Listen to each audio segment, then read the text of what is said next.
The Mad Matster. Do you think some free zone Scientologists see the OT3 Xenu narrative as metaphor instead of actual fact, like liberal Christians believe about a lot of the Old Testament? Also, do you think some in the church or free zone don't buy the becoming sick part about hearing the story, and only if you're audited on it?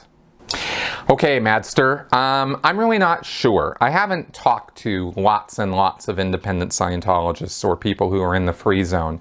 So what I do know is that independent Scientologists are very independent thinkers when it comes to Scientology. And by that I mean that they pick and choose and cherry pick the parts that they want, the parts they agree with, and they reject the rest. So each individual independent Scientologist has their own views, and some of them are radically different from a lot of what Hubbard said, whereas others try to toe the line and do exactly what Hubbard said. So you get a spectrum in the independent movement. It's not one single cohesive body of people. It's a bunch of individuals scattered all over the world doing what they think is Scientology, because they think that whatever it is that they're doing, that they've cherry-picked from the materials, is what makes them feel good. And, you know, to the degree that they feel good about it, fine, I don't really care. I think it's a little silly to call what they're doing Scientology, though, because it's not. You know, Scientology is a cohesive whole. It is a body of work that was written and developed by L. Ron Hubbard, and he made it very clear, he wrote it right into the DNA of the materials, that it's all or nothing, and it's Hubbard's way or the highway. And I just find it kind of amusing, really, that people will go off and cherry pick their own bits and pieces and call it Scientology, because Hubbard himself would just roll over in his grave and rolled over, he got really pissed at people doing that when he was alive.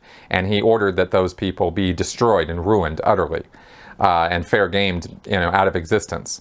So I don't really get the loyalty. I really don't. It doesn't make a lot of sense to me. Now, as far as answering your question, now that I've said all that about independent Scientology, as far as the Xenu narrative goes, I think you'll find a variety of answers to this amongst the independent Scientologists. I think some do believe it literally, because that's how you're supposed to believe it. L. Ron Hubbard absolutely believed in the literalness of OT3. He didn't say this was metaphor. He wasn't talking in symbology. This is historic fact as far as he's concerned, and he made no bones about that. So if some people need to, creak that around to, oh, well, he was just being symbolic about this, well, that just goes right along with the cherry pick and choose attitude of independent Scientologists. So, whatever. That's kind of how they roll with it. Same with the whole getting sick thing. I have heard some independent Scientologists go, oh, I knew that was bullshit from the get-go. I didn't believe any of that. To, other people going, yeah, no, that's for real. You don't want to screw around with these materials because they're dangerous and they'll mess you up. So, most of them, I think, fall into the I think most of them, I'd feel secure in saying that I think the majority of independent Scientologists believe that Hubbard was making shit up when he said that you're going to get sick and die if you read this stuff or try to audit it on yourself before you're ready.